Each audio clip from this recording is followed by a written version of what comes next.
All right, welcome back. Thanks very much for being with us here on SABC News. Let's take you right back to the bail application of Parliament Fire accused Zandile Christmas Mafe, which is underway at the Cape Town Regional Court today.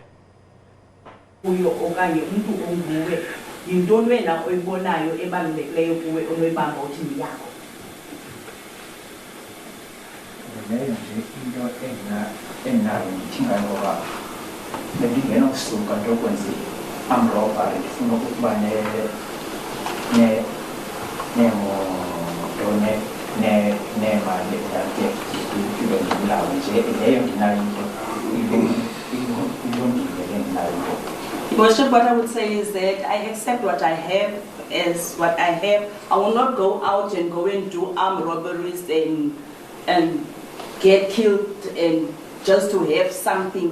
What I have, I'm satisfied with what I have.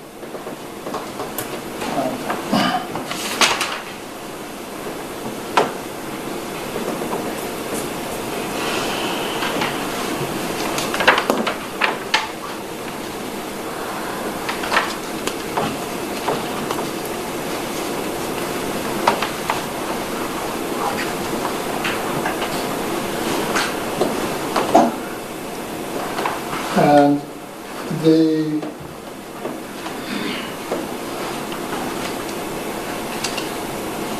the lawsuit that was referred to, which you intend to pursue, is that something that you can pursue if you run away, as I put it, from this trial? I know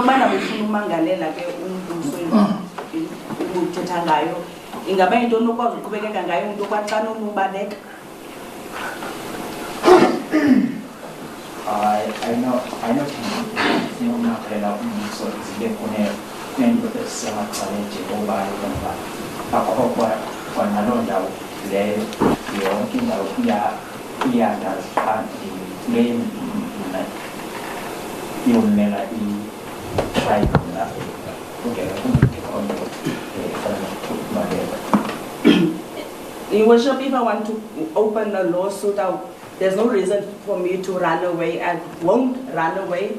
I will continue and wait for the trial to continue. I won't run away. I won't go anywhere because I won't be able to continue with the lawsuit if I do that.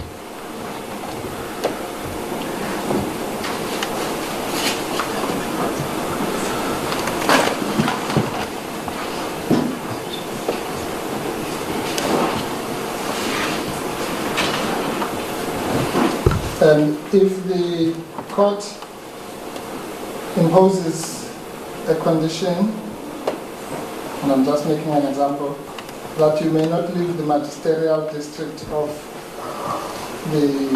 Cape Town or any other area, will you obey such a condition? Ukuba ke ngokwinkundla inobeka imiqathango ithi kuwe akumelekanga mama uhambe kule ngingqi yalapha entshona koloni okanye neyiphina enye ingingqi ungayilandela lo miqathango. Kakade bendivaleleke khona apha kule ngingqi zami ndaphuma iminyaka isithethe okundivaleleke kule ndawo. Your Worship, I've been staying here for 7 years in this area and I've never gone anywhere, so I'll be here.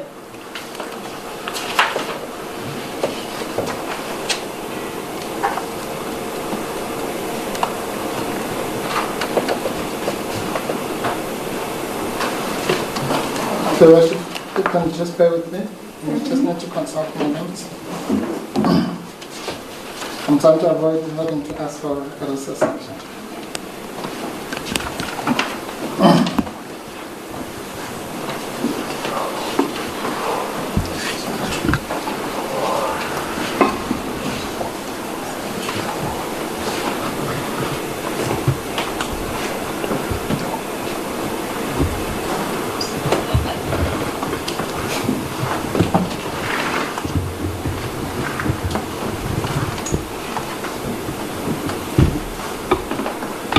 Just finally, Mr. Mafe, you testified earlier, again you were asked many questions regarding to the seriousness of the charges against you. Do you dispute the seriousness of the charges? Kandokubuza ke Mr. Mafe, ubuzo amaqela amaninzi into yokubana malunga nobuzaza beli tyala. Ingabe uyayiphika abantu elityala namatyala umangalelwe ngawo anobuzaza? I don't dispute that. It is serious.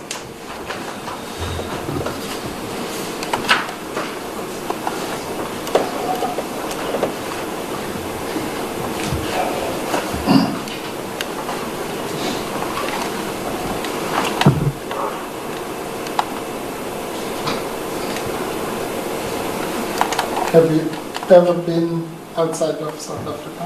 So waphuma ngaphandle kwe South Africa? No. Never.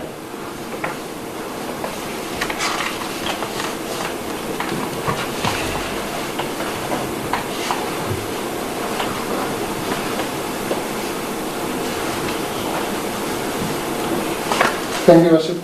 I'm not going to. Thank you, Mr. Mafe. Welcome.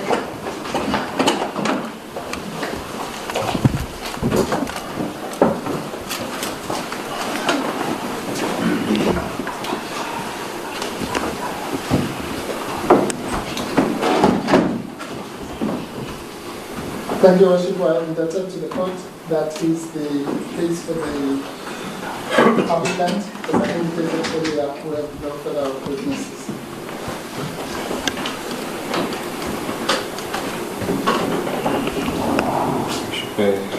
Pleases, which the state will only be tendering an affidavit to the investigating officer and to allow for mail applications. I have already provided a copy to the defense, and now I end up a copy to the court. Is a preference of office Panel B? Your Worship, I have canvassed the issue of the bail affidavit with counsel. I do not intend to read the portion dealing with the merits. I think I will request that that be regarded as read. Obviously, there are a number of annexures to the affidavit, and I've asked that that be incorporated within the affidavit with reference to the various annexures, which are all listed in the content page of the affidavit. I will then merely focus on the following aspects to be found on page 7, page numbering at the bottom right-hand corner of the affidavit. And I will focus on the reasons for opposing bail. Paragraph 25, basically the release of the applicant may endanger the safety of the public or any other particular person. I didn't do the necessary. It is an affidavit deposed to by Colonel Christian Gabriel Teron. He has deposed under oath to this affidavit in the presence of a commission of oaths. So just the aspect on the formalities. In paragraph 25, once again, 24.1, the one alleges, while nobody was hurt in the incident, the applicant caused extensive damage to a national key point and created a threat to the safety and well-being of the public. The act endangered the lives of the officials at Parliament and the emergency personnel deployed to deal with the fire.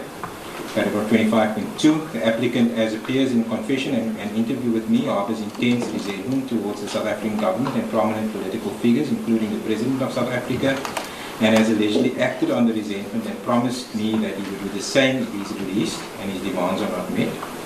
His motive for setting the fire from his confession flows from his deeply held beliefs. These beliefs and the justification for his actions are unlikely to waver, making his release a threat to the public and public officials. 25.3, the recent unrest in KwaZulu-Natal and Gauteng suggests that the offences of this nature are rising in prevalence. 25.4, There's a medical report from a doctor who makes a provisional diagnosis that the applicant suffered paranoid delusions and maybe paranoid schizophrenic in 5.5. His referral to Falkenberg based on this report was, however, set aside by the High Court. He, through his legal representatives, insist that he does not suffer with any mental illness. If that is the case, then what is contained in the statements, from what is contained in his statements, the applicant harbors beliefs and which make him a danger not only to individuals he has named in confession, but also to the public at large. Alleged that the applicant is a flight risk. The applicant's address was verified, but as indicated in affidavit CGT6, he has little in the way of assets, emotional, family ties or occupational ties, which tie him to the Western Cape. While this on its own is not a bar to bail, it must be considered in the context of the seriousness of the offences and the possible sentence the applicant would receive if convicted. The charges related to terrorism are serious, and life imprisonment has been prescribed as a minimum sentence, which could give him an incentive to flee and evade his trial. 26.3, I believe the case against the applicant is exceptionally strong one, and for those reasons, and the reasons above, he is a flight risk. There are exceptional circumstances. There are exceptional circumstances, and there's a likelihood that the release of the applicant will disturb the public order or undermine the public peace or security. 27.1, the destruction of Parliament induced shock and outrage among the general public of South Africa. 27.2, in light of recent events in the country, this attack further undermined the public peace and security, and the applicant's threat to repeat his conduct will only serve to undermine the same if he released on bail. The Act itself has undermined South Africa's constitutional democracy and has destroyed the People's House and disrupted its work. These circumstances are surely exceptional. 27.3, it's not been established whether the applicant is mentally ill, but from what is observed from video footage and what is contained in confession, the applicant appears to have has no regard for his own life, nor those of others, and is a danger to himself. 27.4, the release of the applicant on such serious charges with such strong evidence against him would surely undermine or jeopardize the public confidence in the criminal justice system. In relation to outstanding investigation, the cell phone of the applicant and his cell phone records are being analyzed to establish whether the applicant acted alone or with the assistance or urging of others. The video footage will be sent for enhancement and for further facial comparison analysis. Certain forensic statements are still outstanding, including examination of his clothing for the presence of petrol. Conclusion: in light of the above,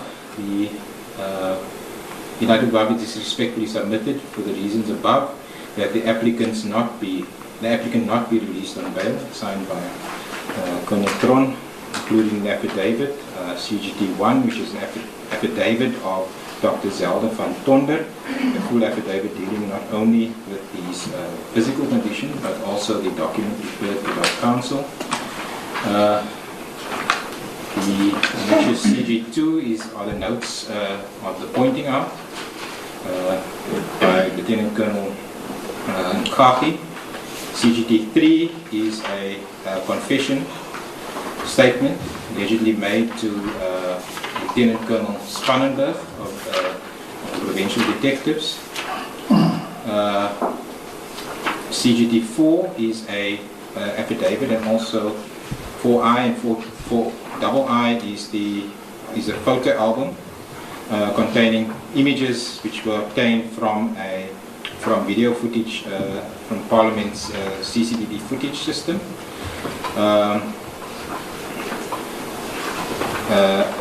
Then CGT42, is video footage which will be made available to the court on a memory stick. CGT5 is a photo album of a search which was conducted under search warrant by Warrant Officer Golani at the home of the accused. It exhibits pictures of his home and also certain paraphernalia found in the home. And then CGT6 is merely a duplicate of the founding affidavit, which is included in applicant's bundle and referred to in part by Colonel Tron in his affidavit. just for the benefit of perhaps the court and counsel in terms of the confession, there is a typed Office of the DPP has typed the confession document, and for ease of reading, if the defense has no objection thereto, I can just hand that in as a separate document.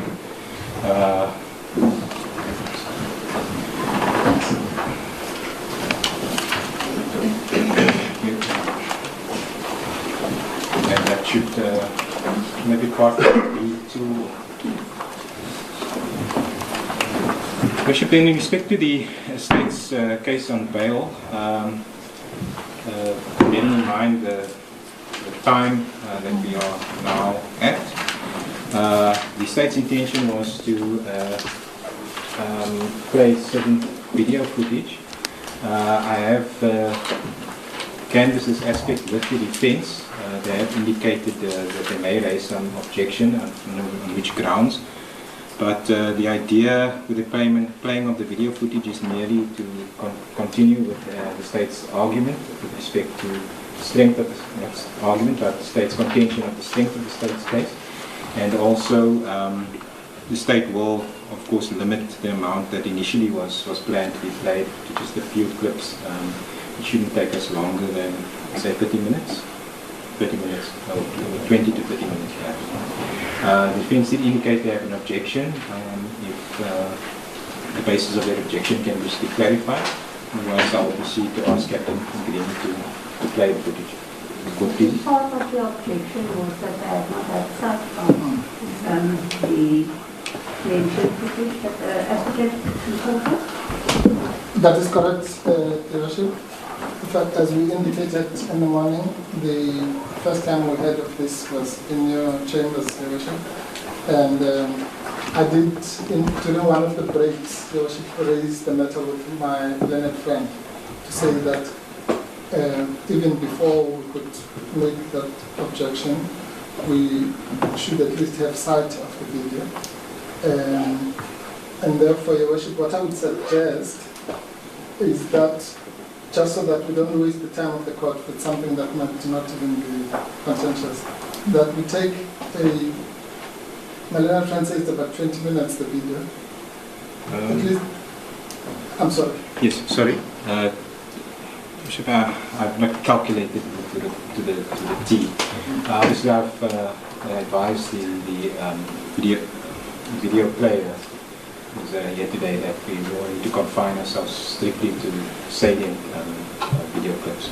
So it's going to be reduced by somewhat. I can't gauge exactly how long, but I will try and narrow the focus so that we don't spend longer than say 20 minutes on footage. Yes. Thank you. I mean, that's to my learned friend. So what I would suggest then, Your Worship, is that we take, let's say, 45 minutes break, so that we can view the video, and then the legal argument is almost ready. I've been trying to multitask, and if we happen to finish much earlier, we can indicate to Your Worship, or if you need another 5-10 minutes, we'll do the same. But maybe just to be on the safe side, let's do that. It doesn't look like this aspect will take long, Your Worship, but what might take long is our viewing it and then consulting and getting instructions. We are all aware of the urgency of the matter, but we do have court officials who have been here since very early this morning. So part of the adjournment, I will adjourn for 10 minutes so that you can consult with the court officials and hear what the availability is going to be. Thank you. Thank you.